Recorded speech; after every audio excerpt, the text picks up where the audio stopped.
पालो लो गोर पालो लो और पालो लो रे मैत बकारा यो छ मेरी जन्म भूमि यो छ मेरी बरसों की याद।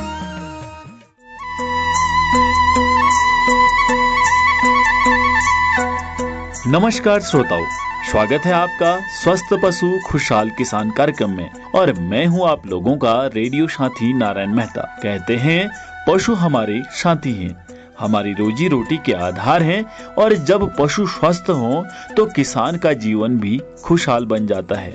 आज का हमारा विषय है पशु प्रजनन और नस्ल सुधार। क्योंकि जैसे एक बीज से फसल की गुणवत्ता तय होती है, वैसे ही पशुओं की नस्ल से तय होती है दूध, ताकत और उत्पादन की गुणवत्ता। श्रोताओं, आज हम जानेंगे कि कैसे नई तकनीकों जैसे कृत्रिम गर्भाधान, नस्ल चयन और वैज्ञानिक देखभाल के तरीके। श्रोताओं, इसी क्रम में हमारे साथ बातचीत के लिए मौजूद हैं IVRI संस्थान मुक्तेश्वर से डॉक्टर नीतीश खड़ायत। तो सर, बहुत बहुत स्वागत है आपका हमारे इस खास बातचीत कार्यक्रम में। धन्यवाद मेहता जी, बहुत बहुत धन्यवाद आपका इस कार्यक्रम में मुझे सम्मिलित करने के लिए। जी, तो सर, आज के कार्यक्रम में सबसे पहले हम आपसे यही जानना चाहेंगे कि पशु प्रजनन और नस्ल सुधार का पशुपालन में कितना महत्व है। आपने अच्छा सवाल पूछा मेहता जी। जैसे कि आपने बात की पशु प्रजनन की, तो यदि हम देखें कि कोई भी किसान कोई भी पशुपालन या व्यवसाय इसीलिए करता है ताकि उसको उससे मुनाफा मिल सके। बिल्कुल। तो यदि मैं गौपालन की बात करूं तो बिना प्रजनन के पशुओं में दूध उत्पादन हो नहीं सकता है जी। और प्रायः यह देखा जाता है कि यदि किसी किसान का पशु यदि खाली रह जाता है और दूध नहीं दे पाता है, अनप्रोडक्टिव उसका अगर पशु है जी, तो ऐसी स्थिति में उसको प्रतिदिन लगभग 300 से 400 रुपये का खर्च वहन करना पड़ सकता है। बिल्कुल। ये वहन उसके खाने पिलाने की चीज़ों में हो सकता है, उसकी दवा और इत्यादि करने में उसको खर्चा वहन करना पड़ता है। लेकिन यदि पशु दुग्ध में होगा तो वो दूध बेच के अपने नुकसान को कम कर सकता है और मुनाफा कमा सकता है। तो इसलिए पशु प्रजनन बहुत ही महत्वपूर्ण है किसी भी पशुपालन व्यवसाय से मुनाफा प्राप्ति हेतु। बिल्कुल है। तो सर, अब बात आती है कि अच्छी नस्ल के पशु पहचानने के मुख्य लक्षण क्या होते हैं। सर, कैसे हम पहचाने कि ये अच्छी नस्ल का पशु है।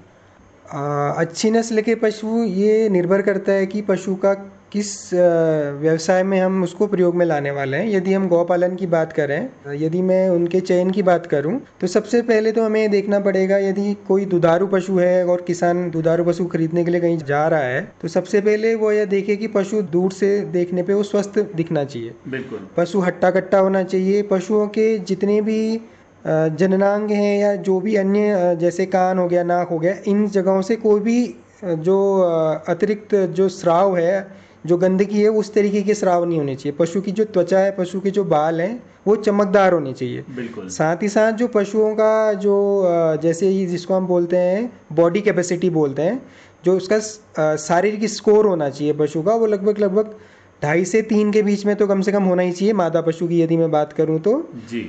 और साथ ही साथ जो पशु की खाना पचाने की क्षमता उसके पेट और इन सब के आकार को देख के पता चलती है। तो उसका जो पेट का हिस्सा है वो भी पशु का अच्छा खासा होना चाहिए। और यदि मैं दुग्ध उत्पादन की बात करूं तो जो पशु का अयन है और पशु के जो थन है जी जी, वो उसमें किसी भी तरीके की अनावश्यक सूजन नहीं होनी चाहिए। साथ ही साथ वो उसमें किस तरीके का सिकुड़ा हुआपन नहीं होना चाहिए। ये सब चीज़ें थनैला रोग को इंगित करती हैं। या तो उसे थनैला रोग हुआ हो सकता है या उसको वर्तमान में थनैला रोग की शिकायत होगी। तो यदि पशुपालक इन सभी चीज़ों का ध्यान रखे पशु को खरीदने से पहले, तो वो अच्छी नस्ल के पशु दुग्ध उत्पादन हेतु चयन कर सकता है उनका। बिल्कुल है। तो सर, बहुत अच्छी जानकारी आपने दी। तो अब बात करते हैं हम कृत्रिम गर्भाधान की। तो कृत्रिम गर्भाधान क्या है और इससे किसानों को क्या क्या लाभ मिलते हैं वर्तमान में। जैसे कि आपने कृत्रिम गर्भाधान का अभी नाम लिया, कृत्रिम गर्भाधान जो कि नाम से ही बिल्कुल स्पष्ट है कि जो मेल पशु, जो नर पशु है, उसका जो वीर्य है उसको हम कृत्रिम रूप से पहले एकत्र करते हैं।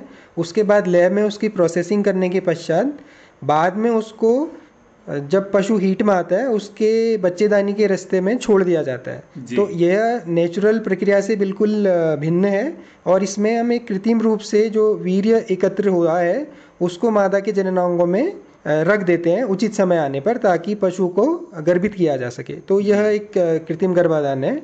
और यदि हम बात करें कि किसानों को इससे क्या फ़ायदा है, तो सबसे जो बड़ा फ़ायदा है, आप देखते होंगे कि पहले के टाइम पे लोग अपने घरों में सांडों को पाला करते थे। बिल्कुल। अब सांड को पालना थोड़ा कठिनाई वाला भी होता है, रिस्क वाला भी होता है, क्योंकि आक्रामक भी होते हैं। हाँ, और उनके खान पान में हमें अतिरिक्त खर्च वहन करना पड़ सकता है। जी। और सांड की गुणवत्ता, यदि सांड की अभी करेक्टर है, जो अगर सांड के जो रिप्रोडक्टिव करेक्टर की मैं यदि बात करूं, वह यदि उतना अच्छा नहीं है, तो उसकी जो संतान उत्पन्न होगी वो भी अच्छे दूध देने वाली या अच्छे करेक्टर वाली नहीं होगी। जी जी। अभी वर्तमान में यदि हम बात करें, तो जो स्टेट डिपार्टमेंट है, एनिमल हस्बेंड्री डिपार्टमेंट, वो लोग अच्छी नस्ल के जो सीमेन है कृत्रिम गर्भाधान के लिए आसानी से उपलब्ध करवाते हैं। जी। तो यदि हम कृत्रिम गर्भाधान का यूज करें, तो पशुओं की नस्ल सुधार में यह एक महत्वपूर्ण भूमिका निभा सकता है। बिल्कुल सही कहा सर आपने कि अगर हम कृत्रिम गर्भाधान कराते हैं और एक तो नियत समय पे हम वो चीज़ करवा सकते हैं, और दूसरा एक चीज़ और आती है सर, देशी और विदेशी नस्लों की अगर हम गायों की बात करें तो इसमें क्या अंतर है और किसानों को किस आधार पर नस्ल का चयन करना चाहिए? तो यदि मैं भारतीय और विदेशी पशुओं की बात करूं, खासकर मैं गोवंशीय पशुओं की यदि बात करूं, तो जो हमारे जो देसी पशु हैं, जैसे कि यदि मैं उच्च दूध देने वाले पशुओं की बात करूं, जैसे कि साहिवाल होगी, गिर हो गई, ये हमारी भारतीय नस्लें हैं। तो जितनी भी भारतीय नस्ल की गायें हैं हमारी, उनके गले की जो चमड़ी होती है, जिसको कि गलकंबल बोला जाता है, वो अच्छी तरीके से विकसित होती है। साथ ही साथ जो हमारे जो भारतीय पशु हैं, उनमें मादा पशु और नर पशु दोनों में जो ड्यूलैप बोलते हैं, वो अच्छी से विकसित होता है। जी जी। जबकि गलकंबल और ड्यूलैप जो विदेशी नस्ल के पशु हैं, जैसे हम हॉल्स्टीन फ्रीजियन बात करें, जर्सी की बात करें, ब्राउन स्विस की बात करें, तो इनमें ये गलकंबल यानी ड्यूलैप या जो उसका जो हम्प है, वो अच्छी से विकसित नहीं होता है, वो ज़्यादा विकसित नहीं होता है या ज़्यादा प्रोमिनेंट नहीं होता है, जिसको हम बोल सकते हैं। तो ये देसी और विदेशी नस्ल के कुछ लक्षण हैं जिनसे हम इन दोनों पशुओं में भिन्नता बता सकते हैं। यदि हम दुग्ध उत्पादन की बात करें, तो देसी नस्ल हो या विदेशी नस्ल हो, दोनों ही नस्ल दुग्ध उत्पादन की दृष्टि से अच्छी हैं। तो जो हमारी देसी नस्ल जो है, वो भारतीय परिस्थितियों में अच्छी तरीके से अडेप्ट हो चुकी हैं। बिल्कुल।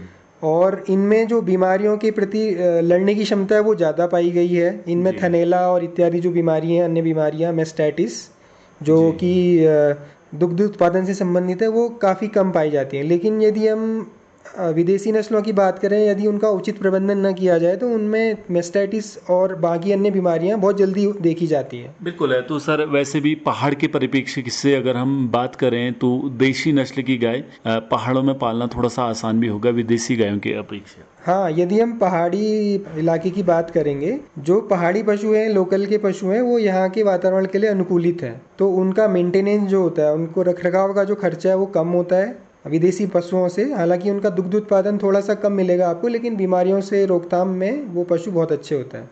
बिल्कुल। तो सर ये तो आई नस्लों को लेकर बात, लेकिन हम स्थानीय किसान के हिसाब से अगर बातचीत करते हैं, तो किसान को किस आधार पर पशुओं का चयन करना चाहिए? क्योंकि मैदानी क्षेत्र की बात करें तो अलग तरीके से उनका एक सिलेक्शन हो सकता है, और पहाड़ के परिप्रेक्ष्य से अगर हम देखें, तो पहाड़ के परिप्रेक्ष्य से किसानों को किस तरीके से पशुओं का चयन करना चाहिए? ये काफ़ी अच्छा प्रश्न है मेहता जी आपका। यदि मैं पशुओं के चयन की बात करूं पहाड़ी इन्वायरमेंट को मद्देनज़र रखते हुए, तो हमें ज़्यादा से ज़्यादा कोशिश ये करनी चाहिए कि यदि हमारे आसपास में कोई ऐसा पशु जो कि ठीक ठाक दुग्ध उत्पादन करता है और लोकल पशु है, तो हमें उसको प्राथमिकता देनी चाहिए, क्योंकि वह उस वातावरण के लिए अनुकूलित है। और साथ ही साथ जो लोकल पशु हैं, उनमें बीमारियों के प्रति लड़ने की क्षमता ज़्यादा देखी जाती है। और रही बात, यदि कोई पशुपालक यह चाहता है कि वह विदेशी नस्ल की भी पशु पाले ताकि उसको ज़्यादा मुनाफा मिले, ऐसी स्थिति में वह उनको भी पाल सकता है। और इस स्थिति में यदि मैं बात करूं हमारे पहाड़ी क्षेत्रों की, तो जो सरकार है हमारी, जो उत्तराखंड एनिमल हस्बेंड्री डिपार्टमेंट है, उनकी भी कुछ न कुछ स्कीम्स बनी हुई हैं कि कितनी हाइट से लेके कितनी हाइट तक आप कौन सी नस्ल के पशु पाल सकते हैं। तो यदि मैं बात करूं, तो अधिक ऊंचाई वाले स्थानों में जर्सी या फिर जर्सी क्रॉस बुल का सीमेन भी यूज किया जा सकता है। और ऐसी स्थिति में हमें ऐसे पशु प्राप्त हो सकते हैं जिनका उत्पादन भी अच्छा हो, साथ ही साथ उनके रखरखाव में हमें बहुत ज़्यादा खर्चा न करना पड़े। बिल्कुल है। तो सर एक चीज़ और आती है, आपने बहुत अच्छे से ये जानकारी हमें दी, लेकिन पशु प्रजनन के दौरान जो मुख्य बातों का अगर हम बात करें, किन किन बातों का ध्यान रखना चाहिए?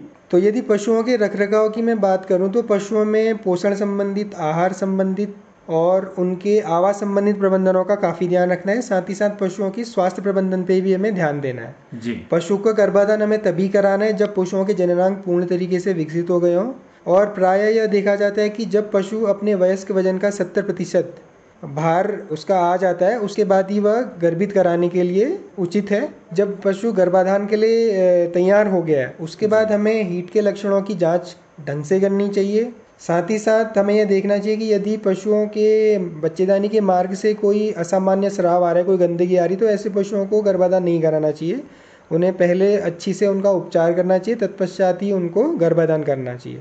अब जब पशु का गर्भाधान हो गया है तो गर्भाधान के पश्चात जब वो गर्भित हो गया है तो सबसे पहले हमें पशु के गर्भाधान की जांच करानी चाहिए। और यदि मैं क्षेत्रीय स्तर पे बात करूं तो लगभग 2 से 3 महीने में पशुपालक द्वारा आसानी से गर्भावस्था की जांच की जा सकती है। यह इसलिए ज़रूरी है क्योंकि इससे हमें ऐसे पशुओं का पता चलेगा जो कि गाभिन नहीं हुए हैं, जी। ताकि उनका सही समय पे दोबारा से गर्भाधान कराया जा सके। और पहाड़ों में खासकर मैं ये देखता हूँ कि गाय के ब्याने के बाद भी लोग 7-7, 8-8 महीने तक अपने पशु का गर्भाधान नहीं कराते हैं।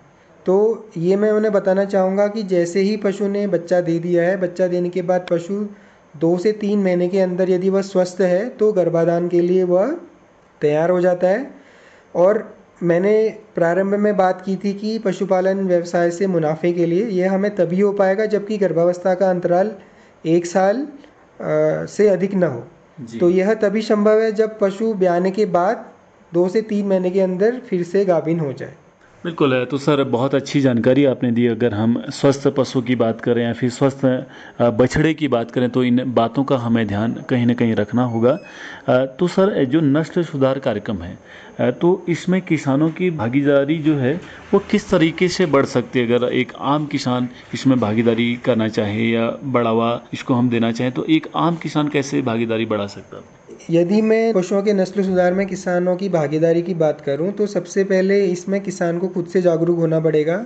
उसको जितनी भी किसान गोष्ठियां, चाहे वह पशुपालन विभाग के द्वारा कराई जा रही हो, चाहे आईवीआर मुक्तेश्वर के द्वारा कराई जा रही हो, उसको हर तरीके की किसान गोष्ठियों में भाग लेना पड़ेगा, जहाँ पे ये जानकारी दी जाती है कि आपको किस तरीके का पशु पालना है, आपको गर्भावस्था में किस तरीके का ध्यान रखना है, पशु का स्वास्थ्य, आपको कैसे पशु के स्वास्थ्य का रखरखाव करना है। तो यह चीज़ें जब पशुपालक ढंग से समझेगा तभी जाके वह अपने क्षेत्रीय स्तर पर भी पशुओं में नस्ल सुधार को सही कर सकता है। साथ ही साथ पशुपालकों को यह भी जानकारी होनी चाहिए कि जो पशुपालन विभाग है उनके पास पशुओं के लिए पशुपालन से संबंधित कौन कौन सी स्कीमें हैं। जी। जब पशुपालक खुद जागरूक रहेंगे तो यह कार्य बहुत आसानी से, जो पशु नस्ल सुधार का है, कार्य आसानी से किया जा सकता है क्षेत्रीय स्तर पर भी। जी। तो सर बहुत अच्छी जानकारी आपने कुमाऊनी सुनने वाले श्रोताओं को दी। तो अंत में जाते जाते आप पशुपालकों को क्या संदेश देना चाहेंगे?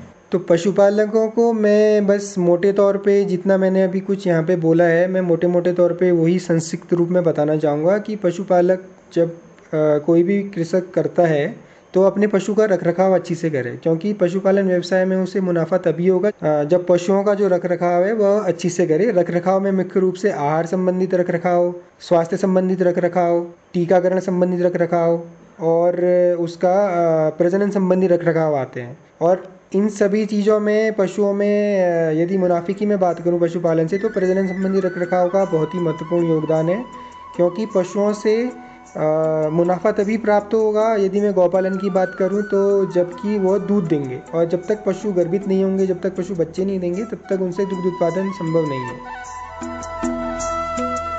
श्रोताओं, आज का कार्यक्रम यहीं तक। उम्मीद करते हैं कि यह कार्यक्रम आपके लिए जानकारीप्रद रहा होगा। सुनते रहें कुमाऊवानी आपन रेडियो आपन बात।